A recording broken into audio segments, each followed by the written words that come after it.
Thank you. Good morning, everybody. As it says up there, my name is Martin Benke. I'm the director at Airwave, responsible for the network operations, responsible for providing the service to our UK customers. I'm joined on stage by Peter Goulding, who obviously needs no introduction, known to many people here at the conference. I've worked with Peter for several years now. First of all, Peter was my customer. Now Peter is working for Motorola, so a supplier. I'll leave it to you to work out which is the best relationship to have with Peter. Peter is your customer or Peter is your supplier. Peter. Ladies and gentlemen, a very good morning. I want to take you back to a Thursday. It was on the 4th of August. The weather was grey, it was overcast. We are in north-east London. It was at this point a tragedy occurred. There was perhaps one shot, maybe it was two. Some people said there may even have been three. It was right by a park. There were a number of children there. It was unfortunate. Mark Duggan died. He was shot by some Metropolitan Police officers. It went into an inquiry, as you can imagine. We had an incident a few years ago in the G20, can you remember? Mr. Ian Tomlinson, collapsed. The Metropolitan Police made a statement that he had died of natural causes. There is now an inquest and an officer is in front of the judicial inquiries because video was revealed that he was actually hit and kicked and pushed by an officer. Therefore, at this time on a Thursday, the Metropolitan Police made no real statement. That was part of the agreement. It should be dealt with by an independent group. The Saturday occurred and disaster happened. We will go into the details, but the UK suffered perhaps its worst riots for many, many years. It swept right across the UK, apart from Scotland, probably because nobody ever wants to steal anything from Scotland. It was mainly criminal damage, over 4,000 offences just in London. This is 166 arsons. That's criminal burning of shops and houses and business properties. Over the people who have been arrested, over 4,000 were arrested. 3,000 were arrested within about the first week, 10 days. Is that right, Sam? Quite quickly. Many of those are convicted. 70% of them had previous convictions. 55% were from the black ethnic communities of London and the United Kingdom. It is an area that will still be studied by criminologists. But what we want to focus on today was, let's hear how Airwave was and is prepared for these events. Thank you, Peter. So, let me tell you a little bit about the Airwave network. Let me tell you a little bit about Airwave customers to give you some idea how Airwave is prepared to deal with such things as Peter has just briefly described. I'll start off by explaining about the network. The Airwave network was built over a period of about 5 years, rolled out in 5 years, and we finished the build in 2005. We actually connected our first customer in 2001. Now, some people sometimes get confused about networks. If you speak to Mr. Vodafone or Mr. Orange, they will claim to have 99% coverage within the UK. They have 99% coverage, but they cover 99% of the population. The Airwave network covers 99% of the geography of England, Scotland and Wales. So the Airwave network goes to places that the commercial operators don't. This is achieved with about 3,800 base stations, and of those 3,800 base stations, approximately 1/3 of them are what we call high resilient base stations. These high resilient base stations have duplicated transmission, so they have 2 transmission paths to them. These high resilience base stations also have resilient power. They have power autonomy for 7 days, so for a complete week they can survive without mains power. Very high availability possible from these sites because they have resilient power and they have resilient transmission. They also have resilient radio. Every one of those base stations has at least 2 base radios. So those base stations have also the capacity to deal with the failure of a base radio. So 1/3 of the base stations, high availability, and those base stations provide vehicle coverage across all the major roads, major city centres and major airports of London. So in the event of a catastrophic failure of the main supply, we still have basic coverage available from those high availability base stations. The network also has unsurpassed levels of resilience in terms of the switch network. We operate a network which has 8 main operating switches. Every one of those switches has its own standby, what we call cluster hot standby. And that standby switch can take over almost instantaneously in the unlikely event, as I say when you get on the aeroplane, in the unlikely event that the switch is not available. In the unlikely event that the switch is not available, the specification says within 8 minutes the standby switch must be operational. We use those standby switches on a regular basis because that's one of the ways that we upgrade the network. We upgrade the standby, switch over to the standby, upgrade the main, and then switch back again. And I know that typically it takes 1.5 minutes to switch over from main to standby or vice versa. So we have unsurpassed levels of resilience in terms of our switch network. We also have 2 network management centres. So we share the load of managing the network between these 2 network management centres. And in the event that one is not operable because of a flood, because of a fire, we can manage the whole network from the other network management centre. So we have a very resilient, a very reliable network. This is a network which is designed for mission-critical communications. It is resilient, it is reliable, and it is secure with authentication and encryption. Excuse me. How do we operate this network? I've got just over 400 people in my team, and they look after the network.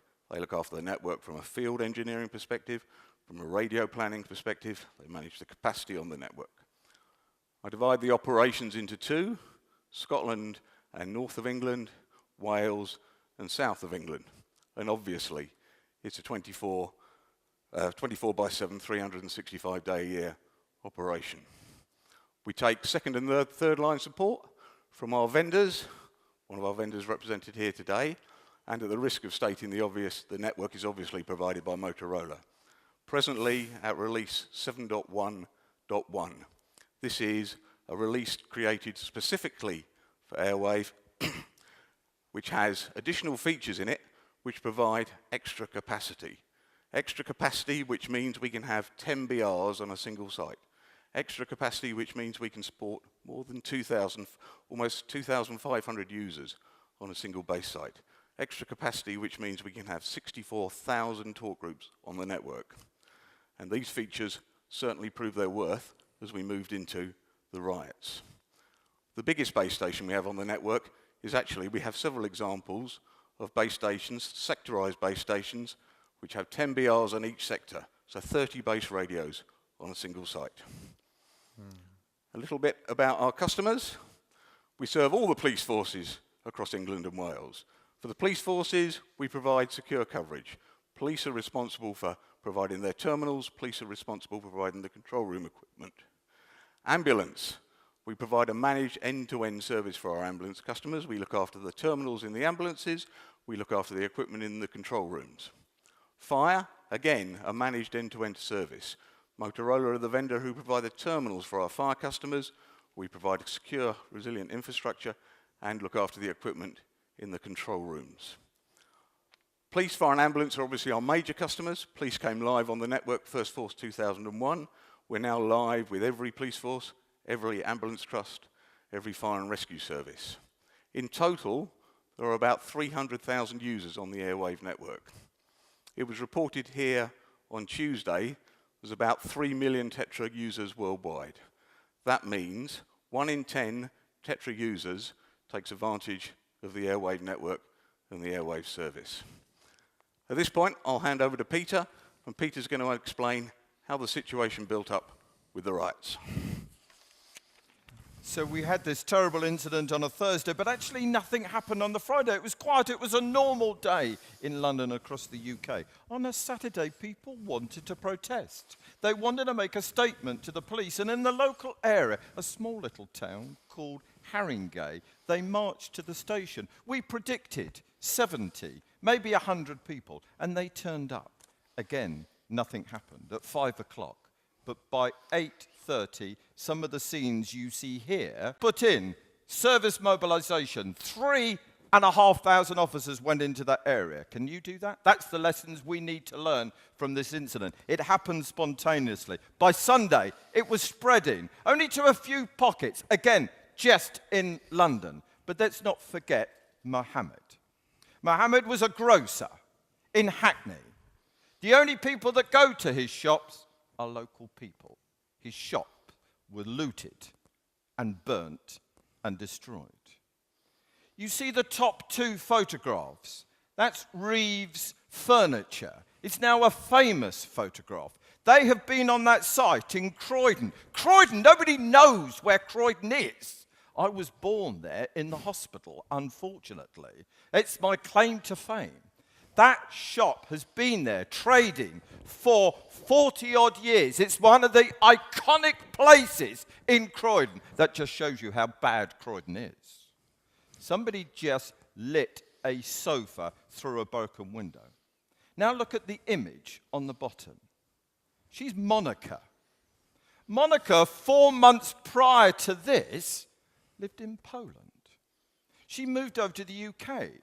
She had a part-time job in Croydon. She lived in a flat, a first-floor flat. Members of the public rescued her with a police officer. Underneath that was a mattress. This was getting out of control. Petrol bombs were heard to be collected on intelligence. They were going to throw petrol bombs at the police station. Are you prepared for that? Have you got the officers to deal with this disorder that is now all over the place? We are now using on the streets, by this Monday night, probably about 6,000 officers, Sam, is it? 6,000, maybe a few more. We're getting officers in from across the country. Now, this is going large. Whoops, that's me pushing the wrong button, sorry. So, how did Airwave react to this situation? As Peter said, it started off relatively small. It was limited to a small geographical area in North London. But very quickly, it spread to be a national event. Good job, we've got a national network, you might say. So the national event is now underway.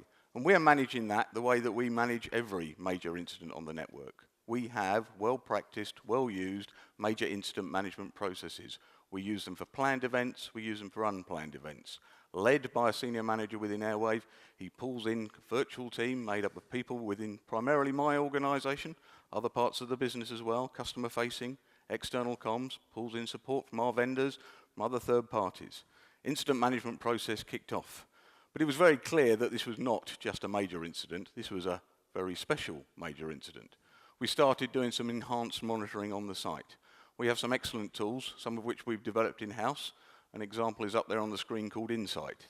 Insight gives us a real-time view of how capacity is being used across the network, what talk groups are in use, how much of the radio capacity is being taken up. So we had our enhanced monitoring in place because we brought extra staff into the NMC. We were using Insight and we were managing capacity on the network. We had to manage capacity on the network dynamically. Peter mentioned about mutual aid. Policemen were coming to London to support the Met, where the focus of the attention was. Unfortunately, policemen being policemen also like to have a handle on what was going on at home. And we had people from the northwest sitting in London, ready to go out and deal with the situation in London, but keenly listening to what was happening back in the northwest. We applied what we call a valid site profile to those sites.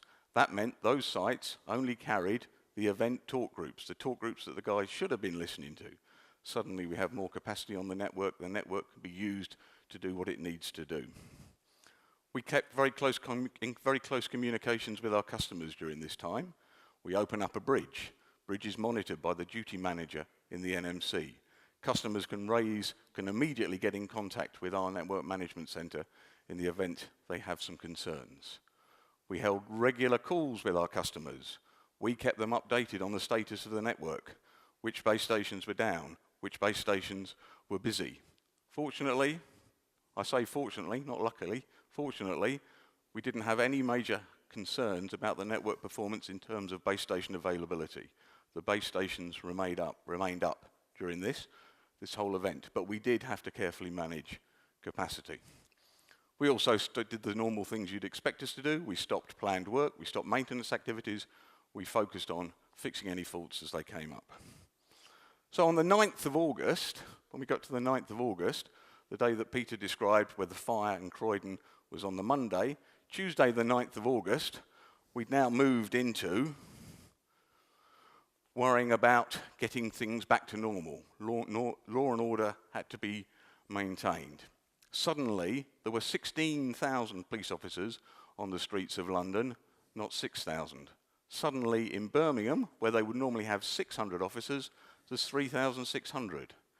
Air-to-ground service in London, typically 1 or 2 aircraft flying above London. Suddenly 5 aircraft flying across London. So the network is carrying significantly more traffic than it used to carry. If you looked at Tuesday the 9th of August and compared it with Tuesday the 2nd and compared it with Tuesday the 9th, the traffic on the network effectively doubled. We had twice as many calls and we had twice as many call minutes. The network was busy. And the network continued to be busy as we moved through the riots. Other things carried on. We had a march from the English Defence League. The English Defence League, right-wing organisation, Union Against Fascism, left-wing organisation, they met in East London. Fortunately, law and order was maintained, but there were a lot of police there. In fact, we had our busiest time ever on a single site. For the first time, we crossed the 2,000 users on a single base station threshold. We had almost 2,300 officers attached to a single base station. One of the additional features that Motorola had provided to give us additional capacity against the network had just been proven in a real live situation. So, the network continued to carry the strain of additional traffic, of additional users out there, despite the fact that law and order had been maintained. Sorry, law and order had now returned and was being maintained. We had Mark Duggan's funeral. We had Notting Hill Carnival. The Metropolitan Police classified each of the days into red, amber and green, and we managed the capacity on the network through those red, amber and green days in line with the requirements from our customers. It certainly got quieter on the streets, but it was still very busy on the network all the way through to the end of August into September as we moved past the Notting Hill Carnival. At this point, I'd like to hand you over to Peter, who's going to give you a little bit of insight into how our customers felt about this level of network performance. Thank you. This is not just about engineering, but that's really, really important because we don't have that engineering, we don't have the capability to manage things. It's not just about something spontaneous that happened quickly, sharply, and finished. It was 4 to 5 days of actual disorder in different places. Are we ready for that? Are we planning for that? Have you got the resources for that? And it wasn't just for 4 or 5 days. Why did we put 16,000 officers into London? Because you and I want to be reassured. We want to get back to normality. We want to see things getting back to normal. Let's talk about social media. That's been commented here before. The social media went shooting through the roof. 1 second, every second, there was a message. Where was the peak? The peak was on the Wednesday. There was no disorder on the Wednesday in London. It was around Clapham. That's where the peak was. Why? Because you were fighting back in the way you wanted to fight back. Not by breaking glass, but with a broom and a brush. You tweeted everybody. You came out in the streets. You took back the streets yourself. Communities do that sort of thing. You review this afterwards. Here's 2 quotes. They come from official reports. The top man in policing services says, Airwave did a damn good job, and it did. The police had their own internal report. This is where officers are saying where things go right and wrong. Officers had no problems with the radio communications. I was with Sam in the control room. I was silver one day. An officer from Devon and Cornwall knocked on the door. Governor, I'd just like to say this to you. Communications is bloody brilliant in London. I wish we had that in Devon and Cornwall. No, he wasn't just talking about the radio. He was talking about how the whole thing can be managed. The support we were able to give him, as an officer who doesn't even come to London, he looks after sheep, remember. How we could support him. That's what you and I need to do. Why are we the critical communications? What an awful phrase. I don't even understand what it quite means. Go and speak to Monica from Poland and say, I deal with critical communications, Monica. She wouldn't understand. But she understood that there was somebody there to catch her when she fell from that first floor. She understood that there was a fireman trying to put out the fire. She understood that there was somebody in the ambulance that took her to the hospital and looked after her. There's somebody from immigration supported her. You and I are all to do with critical communications. We're not Vodafone, we're not O2, we're not a smartphone. You and I deal with this. That's why we're critical. That's why we're important. That's why you are important. And that's why this event is important. We passed the test. We dealt with large-scale events. Now we've been tested in a spontaneous, probably the largest spontaneous long event. And airwave passed that test. And we're ready for that next big event, the Olympic Games. Thank you. Thank you, Peter. Peter and I look forward to coming back to speak to you next year and tell you how the Olympic Games went. Thank you very much, everybody. Yeah. Thank you.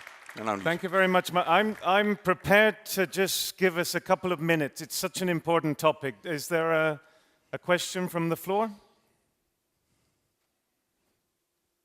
Oh, come on, Yeah, ladies and gentlemen, there must be at least one. Yeah, or a comment or a question.